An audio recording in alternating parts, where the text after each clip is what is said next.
Olá, internautas da TV 61, estamos começando mais um bate-papo com Hélio Dória. Tudo bem, Hélio? Tudo bom?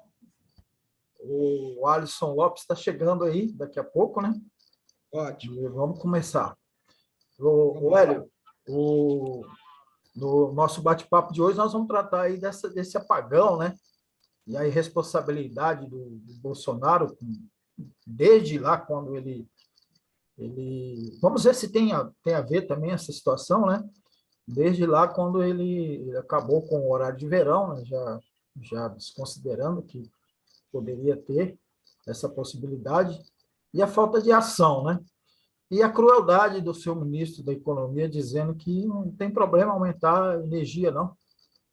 Hélio, mais um apagão, né? 20 anos depois, né? Quase que exatamente 20 anos depois que tivemos aquele apagão final do governo do Fernando Henrique, né?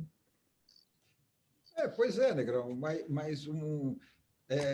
fruto de uma irresponsabilidade do governo de não administrar essa questão da energia com uma visão de longo prazo. Né? Quer dizer, você não pode administrar energia, vamos dizer, mês a mês, ano a ano, porque você tem que prever as situações futuras, a capacidade de produção, você tem que prever se o aumento da energia vai corresponder ao aumento da produção, todas essas coisas que, obviamente, esse governo não se preocupou em fazer. Quando ele decretou o fim do horário de verão, muita gente aplaudiu. A gente sabe que tem muita gente contra o horário de verão. Geralmente são argumentos assim bastante furados, porque diz, porque aí eu tenho que sair de casa no escuro. Sim, mas fora do horário de verão você volta para casa no escuro. Qual a diferença? Eu vou sair da casa do escuro, voltar no escuro. Outra coisa, porque eu não durmo bem por causa do fuso horário. Olha, pessoas que às vezes fazem viagem de 5, mudam fuso horário de 4, 5, 6 horas e não se importam, aí ficam reclamando de mudar fuso horário por causa de 1 hora, com um período enorme para adaptação. Quer dizer, os argumentos contra o horário de verão são sempre muito furados, mas o Bolsonaro não gostava, ele não fez nenhum estudo técnico para acabar com o horário de verão, não teve nenhum estudo. Mas assim, eu não gosto do horário de verão, então eu sou o presidente da República e eu vou acabar com o horário de verão. É igual ele falava, eu não gosto dos radares na rodovia para Angra dos Reis, então eu vou acabar com os radares na rodovia para Angra dos Reis. É fruto desse pensamento autoritário, absolutista que Bolsonaro tem. O problema é grave, viu, Negrão? O problema é grave e não sou eu que estou dizendo, são especialistas na área, pessoas que conhecem profundamente a área, de que, com todas as decorrências, além da falta de energia que nós vamos enfrentar, e a gente sabe como a falta de energia vai afetar todos os negócios, não só a vida cotidiana das pessoas, como a gente assiste aqui em Brasília. Privatizaram a SEB e os problemas com o fornecimento de energia aumentaram depois da privatização. Então, muito maiores. O número de reclamações praticamente dobrou depois que privatizaram a energia aqui em Brasília. Tiraram da SEB e jogaram para uma empresa privada. Então, além dos problemas cotidianos que as pessoas sofrem, são as empresas, são os negócios. Né? Todos os negócios serão afetados. Isso por um lado, prejuízo ao desenvolvimento da economia. Prejuízo ao desenvolvimento da economia significa menos empregos, significa menos trabalho. Mas, por outro lado, você tem a inflação. O aumento, estão prevendo, Negrão, não vai chegar a tanto, mas, segundo as contas, a tal da bandeira vermelha teria que aumentar de 9,49, que é o preço de hoje, e que é um preço que já tem um aumento de 5% nos últimos 30 dias. E 20 e poucos por cento no último ano. Olha só, a energia aumentou mais de 20% no último ano e já aumentou 5% nos últimos 30 dias. Estão prevendo que esse valor de 9,49 teria que subir para 25. Olha o que significa esse aumento.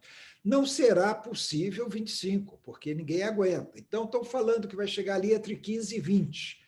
O valor de 9,49 para 15 já é muita coisa. De 9,49 para 20 já é. E o que isso significa, além de mexer com o bolso das pessoas, das empresas? Significa inflação. Nós já estamos tendo a inflação dos alimentos, a inflação dos combustíveis, vamos ter a inflação da energia, porque sem energia, com energia cara, ou sem energia ou com energia cara, e sem combustível caro, tudo aumenta. Tudo depende do transporte, tudo depende da energia para produção, para comercialização, depende de energia. Então, a inflação vai subir mais ainda. E a inflação subindo, o que significa? Deterioração da economia e significa também dor no nosso bolso. O que você comprava por X, vai comprar por X vezes 2. O que você comprava por Y, você não vai comprar mais, porque vai ser impossível comprar. Isso aí vai prejudicar os negócios. A procura pelos produtos vai ser menor. Então, o fabricante vai se... Ou seja, toda a cadeia da economia está sendo prejudicada por essa situação que o governo federal, incompetentemente, que é dirigido, vamos dizer, nessa área pelo Paulo Guedes, pelo ministro de Minas e Energia, que eu confesso a você que agora eu esqueci o nome, mas é o outro incompetente, está ali para não está ali para administrar energia, está ali para outras coisas, são responsáveis por isso. Não dá nem para culpar o Bolsonaro, porque ele não entende nada de nada, ele não sabe nada de nada, ele entrega ali e deixa correr. E agora fica falando bobagem, né? E o Paulo Guedes também falando bobagem.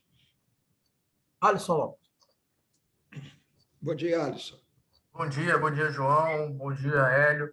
Nossa, isso me remete à reportagem que eu tinha visto do Correio Brasiliense falando sobre a inflação. E, como eu falei, eu tinha esperança que em 2022 a economia tivesse de fato uma retomada. E com isso, com essa alta do preço da energia e dos combustíveis, vai impressionando e a inflação vai crescendo. E assim, percebe-se e dói já no bolso, né? A gente percebe que o preço da carne está altíssimo, que o preço de outros gêneros alimentícios, do café, nossa, o café quase dobrou de preço aí, o quilo do café. Então, nós vamos sentir, e como o Hélio falou, nós que somos consumidores, né? Eu não detenho os meios de produção, eu, assalariado e consumidor, o que acontece? A gente olha para os empresários, para os pequenos empresários, inclusive, e achamos, poxa, o cara jogou o preço ali, ele está lucrando com isso. E não está também, eles também estão perdendo, e a tendência é essa. E, além disso, o agravamento da desigualdade social, e eu tenho acompanhado algumas informações a respeito de que aqui em Brasília, hoje nós temos quase o dobro da população em situação de rua que tínhamos antes do começo da pandemia. A pandemia agravou isso? Agravou, mas, na verdade, o que está mais agravando agora, que tem influência com a pandemia, são as questões econômicas e a inflação imensa. Aquela juventude, eu peguei essa transição aí do governo Fernando Henrique, a criação do real, e onde chegamos a ter R$ 1 a $1 equiparado, né? Agora nós estamos voltando ali, me parece, quando o Sarney recebeu o governo dos militares e tinha uma hiperinflação, onde a gente tinha que comprar, recebia o salário, tinha que comprar tudo de uma vez, porque no outro dia o preço deveria estar muito mais caro, às vezes o dobro do preço. A retomada, Alisson, ela é inevitável, porque é o seguinte, você caiu muito para baixo. Então, começar a subir é inevitável. A questão é o nível. Não é aquela conta imbecil do Bolsonaro de caiu -4, subiu 5, então nós vamos crescer 9. Bolsonaro não aprendeu aritmética, não é matemática, aritmética na escola, e não sei como é que ele fazia aqueles cálculos de artilharia que se fazem em agulhas negras, na escola militar, porque ele não sabe aritmética, né? Menos, mais, tal, ele não sabe isso. Então, uma retomada seria inevitável. O caso é que ela não vai ser no potencial que alguns economistas e pessoal do governo estava prevendo. Não tem como. Com uma inflação dessa, com uma situação dessa, com uma crise hídrica, com essa crise hídrica, que vai obrigar o funcionamento, já está levando, o funcionamento das termoelétricas, e assim aumentando o custo da energia, você não vai ter nenhuma retomada, quer dizer, não vai ter uma retomada no necessário. Isso aí que você falou é claro. Isso, a inflação aumenta o custo dos produtos, aumenta o custo dos alimentos, diminui o poder do salário para quem tem salário, para quem tem rendimento, e aumenta a desigualdade. Eu estava até procurando agora, e não achei rapidamente, Você deve ter visto esses números, o Distrito Federal foi a unidade da federação que teve o maior aumento da desigualdade nesse período, 7,9 aumentou a desigualdade. Então, quer dizer, a pobreza está aumentando, como você falou, o número de pessoas na rua está aumentando, que as pessoas não têm como pagar suas casas, elas não têm como morar, não têm como pagar aluguel, não tem como, já não tem casa e não tem como pagar aluguel. Então, a situação está ficando mais grave, é uma incompetência total. Aí veio o Guedes e qual o problema de aumentar a energia? Isso é uma nuvem passageira, uma nuvem no horizonte. O Guedes é de uma insensibilidade impressionante. A falta de empatia que Bolsonaro tem. Você sabe que eu li hoje que Bolsonaro não deu nenhum telefonema para o Olavo de Carvalho, que está internado lá em São Paulo há vários dias. Bolsonaro não ligou para ele. Não deu uma ligação, ele não tem empatia nenhuma pelas pessoas. E o Guedes não tem sensibilidade nenhuma diante do sofrimento das pessoas. O Guedes raciocina ali com os interesses dele, de ganhar dinheiro. O negócio do Guedes é ganhar dinheiro. Ele é ministro ainda, porque ele está ganhando muito dinheiro fazendo favorecimento de determinados empresários, passando informações sigilosas. Ele é ministro ainda para ganhar dinheiro. Ele já sabe que o projeto dele, projeto que ele falava tanto lá atrás na campanha, que ele achava que ia executar com Bolsonaro, que é um projeto ultraliberal, que só beneficia o grande capital, prejudica demais os trabalhadores, aumenta o desemprego, aumenta a pobreza, ele já não vai conseguir executar esse projeto na dimensão que ele gostaria. Ele está lá para continuar ganhando dinheiro, usando o cargo de ministro para ganhar dinheiro e favorecer pessoas próximas a ele. Vai examinar a vida que o Guedes vai ter depois que ele sair do ministério. Vai, acompanha. Se a imprensa quiser, acompanha o padrão de vida, que ele já é muito bom e que ele vai ter depois. Vai para o exterior. Esse dinheiro já deve estar sendo todo mandado lá para o exterior. Então, a insensibilidade, a falta de empatia com esse sofrimento que a população está, é incrível, eles não sabem resolver. O Guedes é de uma além de tudo, está explicado agora, porque todos aqueles economistas liberais do passado, do tempo do Fernando Collor, Itamar, Fernando Henrique, aqueles economistas liberais que fizeram as reformas, que fizeram o Plano Cruzado, nunca quiseram o Guedes no meio deles. Ele sempre tentou entrar nesses grupos e nunca conseguiu. Ele só conseguiu agora com o Bolsonaro. Por quê? Porque ele é de uma incompetência gritante. Ele é um ignorante em termos de economia. Ele tem aquelas ortodoxias na cabeça, mas ele não sabe sair dali. Ele não sabe montar equipe. Ele não sabe montar uma equipe para gerir o Ministério. E quis pegar tudo para ele. Juntou tudo ali naquele tal Ministério da Economia enorme. Agora ele perdeu o trabalho, né? Mas ele juntou tudo ali numa incompetência fenomenal. E nós estamos entregues a isso. Quer dizer, além da pandemia, além da ameaça fascista, de autoritarismo, de golpe, nós ainda temos que enfrentar essa triste situação da economia.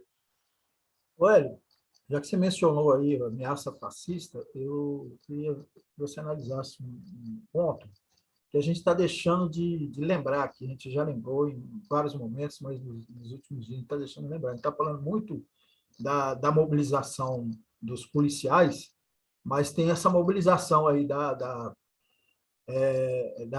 milícia, vamos dizer assim, a milícia oficial dele, né? que é o pessoal que tem armamento oficial. Inclusive, hoje ele já disse que a população tem que comprar fuzil, né? Não é mais pistola, né? E revólver, é fuzil, quer dizer, fuzil é, né, para confronto mesmo, né? Então, eu queria que você analisasse esse papel dessa milícia, essa milícia oficial, vamos dizer que é a milícia legal, porque tem a outra milícia ilegal que também está com ele, né? Eu costumo dizer que tem uma milícia fardada e uma milícia paisana. Os bandidos são a milícia paisana, né? Esses milicianos bandidos que o Bolsonaro, o filho dele, protege, homenageia, dá homenagens na Câmara do Rio, na Assembleia do Rio. Essa é a milícia bandida, com a qual eles estão muito ligados e que matou Marielle. E tem a milícia fardada, que são esses militares que são bolsonaristas, golpistas, e vão para as manifestações sem farda, naturalmente.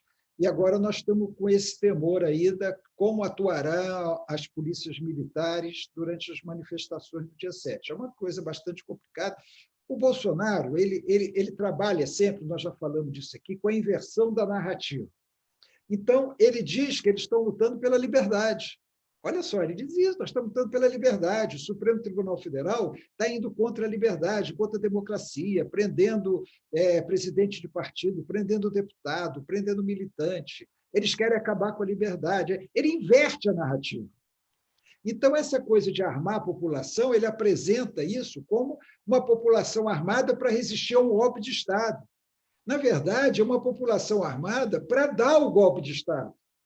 Porque, vamos falar nós três aqui, algum de vocês comprou arma depois que elas foram liberadas? Eu não comprei, tenho certeza que vocês também não compraram.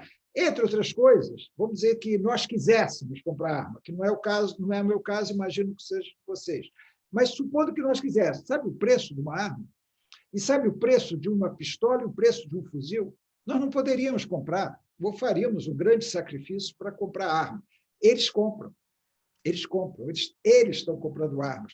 Os ruralistas, esses ruralistas atrasados, ignorantes, fascistoides, que dominam hoje o agronegócio no Brasil, a maioria deles, eu não estou generalizando para todos, esses ruralistas estão financiando a compra de armas e montando milícias rurais no campo. Estão montando milícias rurais. Eles têm como fazer isso. Esses clubes de caça, clubes de tiro, que geralmente são clubes de pessoas ricas, não são clubes de pobre, aquele caçador que precisa caçar ali alguma coisa para sobreviver, não. São pessoas ricas, que têm a caça como um deleite, um prazer. Né? Esse não é por necessidade. Esses clubes são ricos e estão montando essas milícias disfarçadas que se escondem neles, porque aí pode, pela lei pode, clube de caça, pode ter 6 armas. Um negócio absurdo.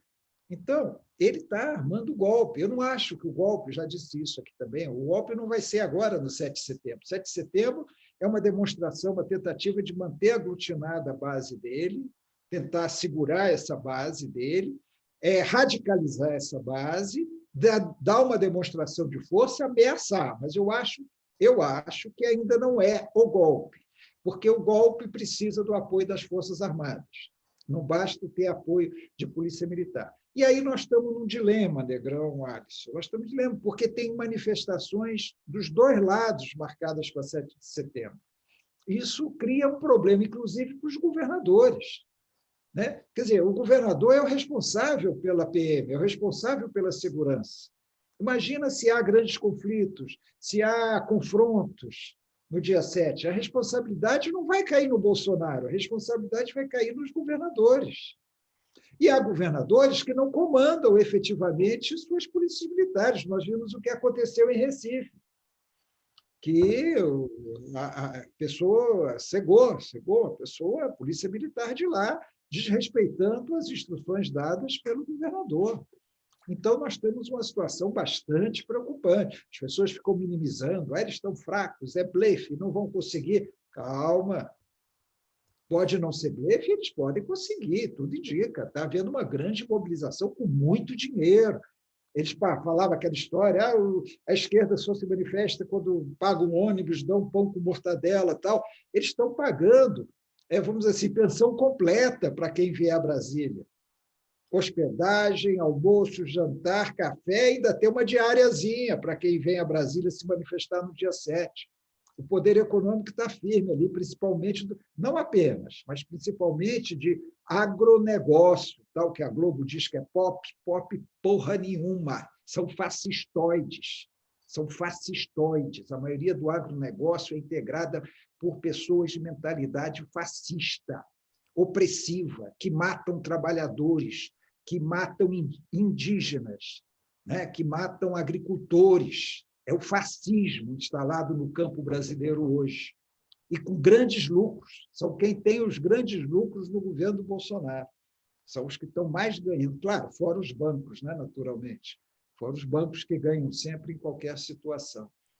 Hélio, falando em armas, olha, as armas que eu tenho tentado investir, ó, esse aqui é João Cabral de Melo Neto, poesia completa, ó.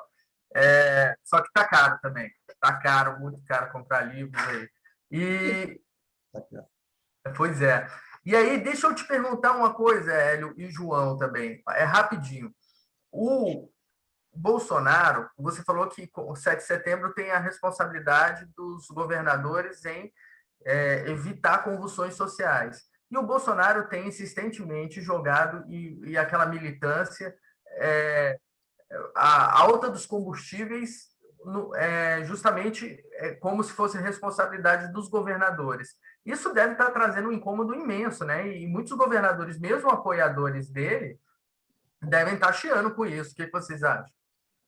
A narrativa do Bolsonaro é sempre a inversa. Ele nunca é responsável por nada. Ou é culpa dos governadores, ou é culpa dos prefeitos, ou é culpa do Supremo Tribunal Federal, ou é culpa da esquerda, ou é culpa da imprensa, ou é culpa da Organização Mundial de Saúde. Nunca a culpa é dele. Entendeu? Então, esse é o discurso dele. E pior é que os seguidores dele acreditam em tudo que se difunde nas redes sociais dele, acreditam piamente. Vocês viram outro dia o ridículo do cara dizendo que aquelas bandeiras alusivas à Guiné-Bissau, que tem sua bandeira verde, amarelo e vermelho, era coisa de como que os comunistas tinham prendido bandeiras vermelhas na esplanada dos ministérios. Foi o governo Bolsonaro que colocou as bandeiras. Ela é bandeira, não é a bandeira propriamente, é uma bandeira alusiva à Guiné-Bissau. E o cara, então eles acreditam nas coisas mais absurdas. Então, para eles, o Bolsonaro não tem culpa de nada. Eles acham que o Bolsonaro não é corrupto. Eles ficam repetindo que o Bolsonaro não é corrupto. Ontem eu vi um vídeo do presidente da Caixa Econômica Federal, que é um idiota completo. O presidente da Caixa Econômica disse assim, a Caixa Econômica Federal agora está crescendo porque não há mais corrupção. A Caixa Econômica Federal é um antro de corrupção hoje. E ele tem a cara de pau de dizer que a Caixa Econômica não tem corrupção mais na Caixa Econômica Federal, por isso que a Caixa Econômica Federal está crescendo e tal, que a Caixa não gasta mais com publicidade. Ora, a Caixa gasta com publicidade para os blogs, para a mídia bolsonarista. Então, eles são cara de pau, Alisson. Eles chegam e falam com a maior disfarçatez. Falam com a maior disfarçatez. Então, é narrativa contra narrativa. Vamos dizer assim, não é nem batalha de ideias, porque eles não têm ideias, eles só têm o Bolsonaro fala assim, as manifestações serão pacíficas pela liberdade e tal. Aí vem a turma dele e diz assim, vamos criar um tribunal militar sobre todos os tribunais, vamos fechar o Supremo Tribunal Federal, vamos invadir o Congresso, vamos exigir isso. Ele fala um discurso e o pessoal faz outro, isso é combinado. Exato. Hélio, antes de passar para o baú, queria que você comentasse, né, você está à frente aí desse movimento, né? A geração 68, né, preparou uma carta e entregou, né, para uma carta aberta para a OAB, ABI e CNBB em defesa da vida e da democracia. Eu estou entendendo aqui que o chamamento para 3 das entidades que tiveram, inclusive, tradição de luta na ditadura, mas eu acho que está faltando um aqui. Acho que está faltando a UNE. Eu não estou vendo os estudantes muito mobilizados também, não. Mas fala da carta aí. Não, a carta foi uma carta redigida pelo chamado Movimento Geração 68, que é o pessoal da minha idade, que participou ativamente das lutas em 68, nos anos 60, no início dos anos 70, naqueles tempos de ditadura, e que se organizou para participar do movimento Fora Bolsonaro. Então, foi redigida uma carta-manifesto que será entregue à OAB, à ABI e à CNBB, como você disse. Realmente, a UNE não está, poderia estar, né? Mas a UNE tem participado das manifestações, só que as entidades hoje não são o que elas já foram, né? A verdade é essa. Então, essa carta vai ser entregue a essas 3 instituições, clamando, nós temos que defender a democracia, nós temos que conter essa ameaça fascista representada pelo Bolsonaro. O movimento 68 hoje já está, se eu não me engano, 16 ou 17 estados no Distrito Federal, organizado, não é um partido, não é uma instituição, é apenas um movimento de pessoas dessa geração que resolveram sair, vamos dizer assim, do seu conforto, ou seu relativo conforto, e voltar à briga, né? A gente brigou contra a ditadura e está disposto agora, apesar da idade avançada, está disposto a brigar contra Bolsonaro, pedir o impeachment, o afastamento do Bolsonaro, e se isso não acontecer, derrotá-lo nas urnas em 2022. O movimento é amplo, não é integrado por pessoas só de um partido, a maioria, inclusive, não tem partido hoje, mas é um movimento amplo, defesa de democracia. Nossa bandeira é essa. Muito bom. Um belo exemplo de luta aí, né, dos nossos, eu ia falar velhinhos, né, mas é chato, né, dos nossos veteranos da luta. Idosos. Idosos não, também não. Os veteranos está bom de bom tamanho, né? Vamos então para o baú do Hélio e a gente continua. Continuam sendo de vanguarda, continuam sendo de vanguarda. Vanguarda, vanguarda, com certeza. Pois é. E quem tem a utopia, mantém a utopia, nunca envelhece, né, Lidório? Vamos então para o baú do Hélio.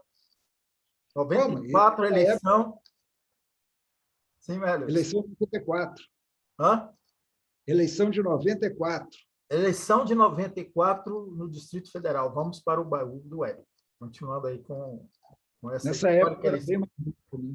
Bom, eu ia contar, e nós tivemos que interromper em decorrência do tempo, um episódio muito interessante que houve na eleição de 94, ainda no final do segundo turno, antes da votação. Quando a gente passou para o segundo turno, nós sentimos necessidade de reforçar nossa equipe de televisão. Era boa, mas era carente. Como eu disse, o Dimas Thomas tinha montado uma equipe, não estava cobrando nada por aquele trabalho, iria cobrar no segundo turno, que a coisa ia aumentar, e nós pedimos um reforço a um jornalista que tinha uma produtora em São Paulo e que faleceu, infelizmente, faleceu recentemente, o Ricardo Carvalho. Ricardo Carvalho veio a Brasília para uma conversa conosco, trazido pelo Baeta, da Propeg, que era, na época, o vice-presidente, acho, vice-presidente ou presidente da Propeg, e nós conversamos, e o Ricardo mandou um reforço de acho que 2 ou 3 pessoas para reforçar nossa equipe de televisão. E o Cristóvão tinha um tio, não sei, que tinha uma agência de publicidade em Pernambuco, em Recife. E esse tio do Cristóvão também mandou, acho que 2 pessoas para reforçar nossa equipe de comunicação, na área de publicidade, televisão. Era um reforço que a gente precisava. Bom, esses 2 enviados, pernambucanos, enviados pelo tio do Cristóvão, que tinha uma agência de publicidade, ficaram hospedados num hotel, que eu já não me lembro qual era, tá? Não me lembro qual era. Ficaram os 2 hospedados num hotel. Um belo dia, perto da eleição, eles contam para a gente que tinha um movimento muito estranho no hotel, um bando de cara forte no hotel. Eles falaram, até eu lembro direitinho da imagem que eles usaram, falaram assim, parecem estivadores. Foi a imagem que um deles usou, parecem estivadores. São os caras fortes, tal. Aí eles disseram que estavam no hotel, ninguém sabia o que eles estavam fazendo, eles foram investigando, e os caras tinham vindo para a campanha do Valmir Campelo. Eles tinham vindo para fazer. Eles vinham para perturbar, naquele tempo tinha boca de urna. Eles vinham para perturbar a eleição, eles estavam sentindo a derrota, trouxeram do Rio de Janeiro, quem pagou foi o José Eduardo Andrade Vieira, vocês lembram dele? Sim. Presidente do Bamerindos, dono do Bamerindos, um banco, um grande banco naquela época, né? O pessoal dizia, o tempo passa, que tinha uma lema do tempo passa, o tempo voa, o Bamerindos continua uma boa, falava, José Eduardo continua numa boa, era muito rico. E o Zé Eduardo Andrade Vieira, que tinha já mandado uma equipe de marketing para ajudar o Valmir Campeiro, que o Valmir Campeiro era do PTB, o mesmo partido dele. Ele já tinha mandado pessoas competentes da área de marketing para cá. Vieram o Carlos Brickman, veio a Cila Schumann para a campanha do Valmir Campelo. Tinha um reforço também na campanha do Valmir Campelo. E descobriram que aqueles caras tinham sido trazidos pela campanha do Valmir Campelo. O que nós fizemos? Nós denunciamos. Olha, estão trazendo tal. Quando saiu a denúncia, os caras se mandaram do hotel, eles desapareceram assim, em 10 minutos. Eles tinham vindo de ônibus, tal. Em 10 minutos eles dissolveram e nós conseguimos impedir que houvesse aquele movimento. Imagina, aqueles caras tudo fortão, nas bocas de urna, prejudicando a eleição, ameaçando o nosso pessoal, tal. Então, nós conseguimos desmontar aquele esquema. Mas o mais interessante de tudo é que, anos depois, conversando com uma pessoa que eu não conhecia na época e que se tornou amiga minha, a partir do trabalho conjunto no governo do Rori, sobre o qual nós vamos falar depois. A Tiara Zavalha, que é uma publicitária. Muito tempo depois, a gente num grupo, não era só eu, estava um grupo de pessoas, não lembro, comemorando alguma coisa, no jantar, alguma coisa, ela começou a contar histórias dessa eleição, da qual eu tinha participado como coordenador. E ela falou, na época, sabe qual era o que ela fez? Ela estava com dinheiro na mala do carro dela. Ela estava com dinheiro na mala do carro dela, porque o marido dela tinha uma vinculação com o pessoal do Valmir Campelo, o ex-marido dela, o então marido dela. E ela estava com dinheiro no carro para entregar, para pagar essa turma. Quando ela chegou com dinheiro no carro para pagar a turma, eles já tinham se mandado, eles já tinham ido embora, porque nós já tínhamos denunciado. Então, ela disse que ficou 3 dias com dinheiro no carro, sem saber o que fazer, até poder... Então, você vê a coincidência, eu de um lado e ela do outro. E a gente foi se encontrar depois. Ela ia pagar aquela turma lá, entre aspas, estivadores que tinham vindo para tumultuar a eleição. E o Hermes de Paula, que depois ele assiste o nosso programa e depois ele me manda uma série, ele tem uma memória muito melhor do que eu. Se ele estivesse aqui contando, ele estaria contando mais coisas do que eu. O Hermes de Paula lembra de uma coisa que eu não lembro. Ele disse que a Globo ouviu os 2 lados sobre esse episódio e que eu dei uma entrevista para a Globo junto com um dos comunicadores lá da campanha do Valmir Campelo, que seria o Wellington Moraes. Eu, sinceramente, não lembro disso. Mas o Hermes lembra, conta detalhes e tal. Então, bom, como eu estava dizendo, nós ganhamos a eleição com uma margem boa, e aí, o que aconteceu? Um belo... Bom, aí, antes disso, não sei se vai dar tempo para tudo, mas só uma curiosidade, o que eu me lembrei agora, ninguém achava, eu já falei aqui, já repeti, ninguém achava que o Cristóvão ia ganhar a eleição, né? Assim, poucos acreditavam. Quando a gente passou do primeiro para o segundo turno, eu estou voltando um pouco no tempo, Cristóvão tinha um grande amigo, ele dizia que era o maior amigo dele, era um professor da sociologia chamado Elimar Nascimento, que depois vocês vão ver mais na frente, foi um dos responsáveis pela minha saída do governo. Mas o Elimar Nascimento estava na campanha, ajudava na campanha, tal, estava sempre ao lado do Cristóvão, era realmente muito amigo do Cristóvão. Cristóvão, uma vez, foi entrevistado por um jornalista, seu maior amigo, ele falou, Elimar Nascimento.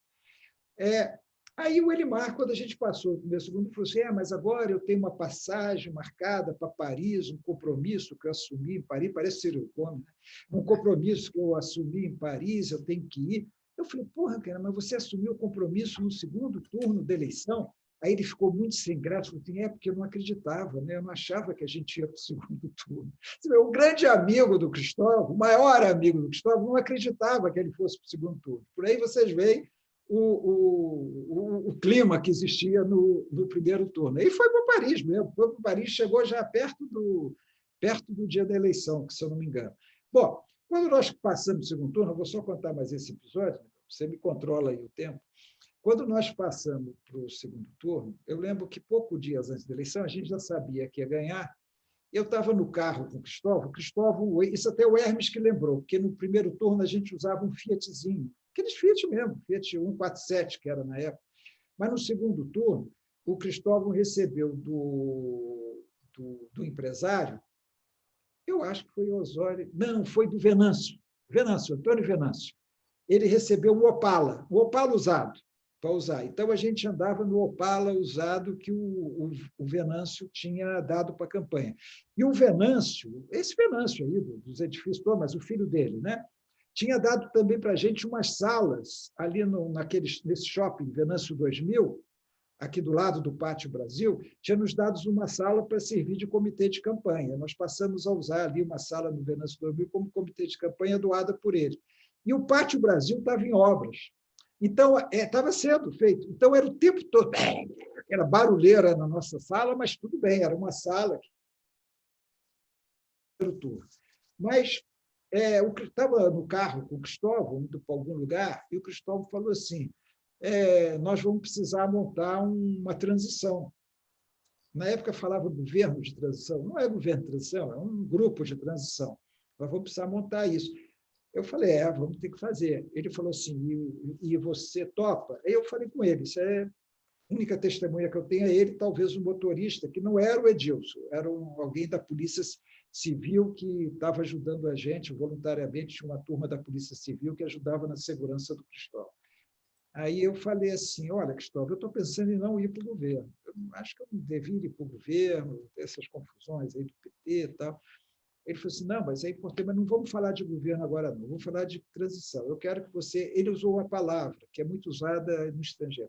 Eu quero que você seja porta-voz da transição, que você coordene a transição.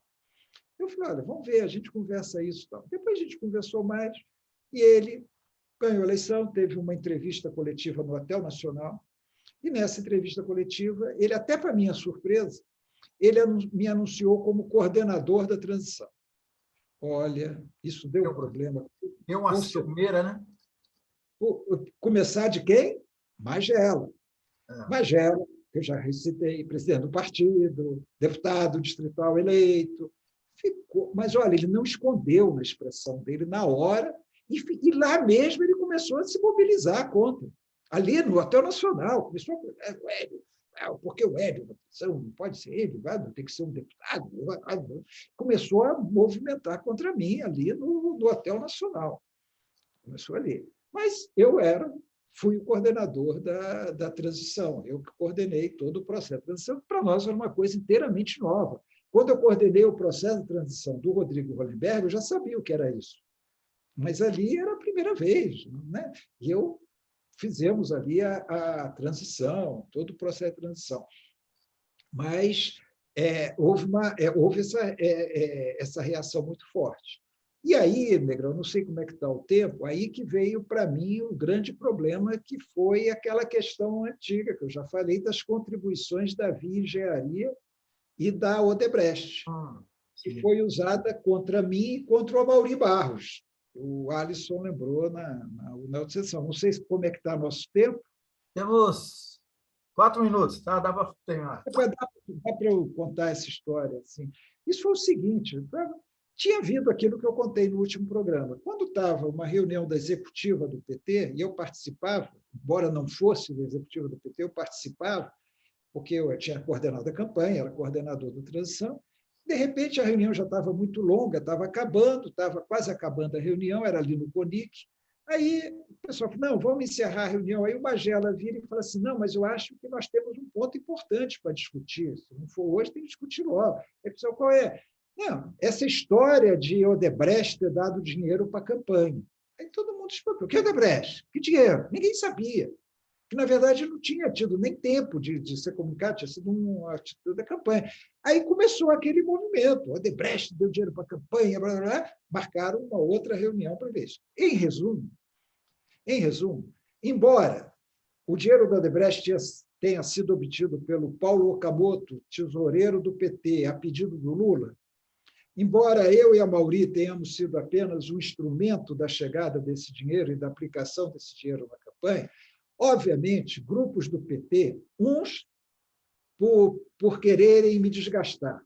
Aí você coloca Magela e outros por uma pureza que depois se revelou que não existia tanto assim, né? Que absurdo receber dinheiro de empreiteira, como é que pode?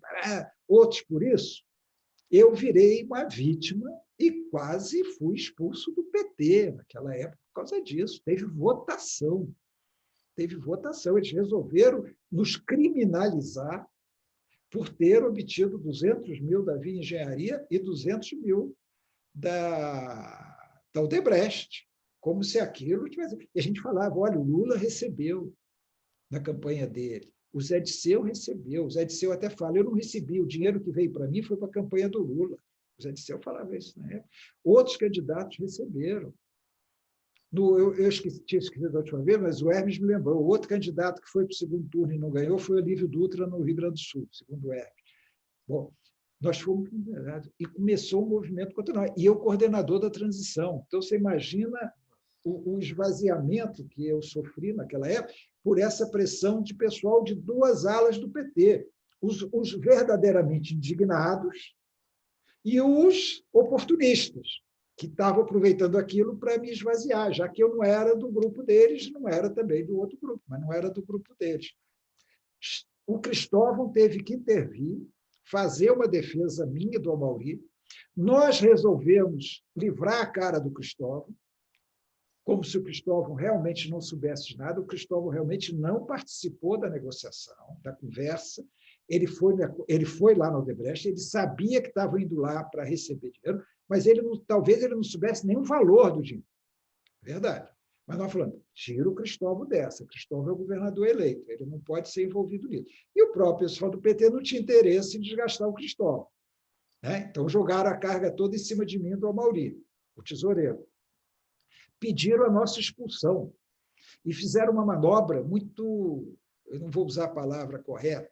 O Cristóvão reuniu todo mundo e falou, gente, estão prejudicando o meu futuro governo, estão prejudicando um cara que foi importante na coordenação, 2 caras, o Amaury se virou como tesoureiro sem ter dinheiro, o Hélio e tal. Aí eles falaram assim, tá legal, nós não vamos, os caciques, né, os capa preta, resolveram, não, nós vamos votar contra a expulsão. Só que eles votaram contra a expulsão, mas falaram com o pessoal dele, que era do Diretório Nacional, para votar a favor. Assim, eu vou dar exemplo claro. O Chico Vigilante não vota pela expulsão, mas 3 ou 4 caras ligados ao Chico Vigilante votaram a favor da expulsão. Tipo isso. Né? E nós passamos, não fomos expulsos por pouco, porque o pessoal da esquerda não votou pela expulsão, embora tivesse indignado, muita gente indignada, não votou pela expulsão. Agora, você vê que ironia, né, Negrão, para terminar. Dinheiro de empreiteira, o PT quase me expulsando porque recebeu dinheiro de empreiteira numa campanha em 94. Dinheiro legal, tudo atestado corretamente, de acordo com as regras da lei eleitoral, do Tribunal Superior Eleitoral. Quem iria imaginar depois o envolvimento que o PT teve com as empreiteiras? Eu não estou entrando no mérito, eu sei que a Lava Jato exagerou, mas que não vamos negar que o PT teve uma boa relação com essas empreiteiras posteriormente. Né? E ali foi um esvaziamento muito grande para mim. Né? Porque, imagina, o PT todo... Teve uma reunião lá no Instituto Israel Pinheiro, uma reunião logo depois da eleição, parecia que eu e a Amaury, e o Amaury ainda fez a bobagem, ele chegou na reunião com uma pasta. Aí virou o homem da mata. Né? Mas, velho, esses bastidores são muito interessantes, mas você vai continuar contando no próximo bate-papo com a qualidade, no próximo baú, porque nosso tempo aqui já está esgotando. Agradeço a você, agradeço a Alisson, você que nos assistiu aí, dá tempo de pedir para se inscrever no nosso canal, acionar o sininho, essas coisas todas aí, né? Dar o joinha para impulsionar nosso canal aqui, nosso bate-papo com o L2. Um abraço para vocês, bom final de semana para todo mundo. Vocês também. Segunda-feira a gente volta.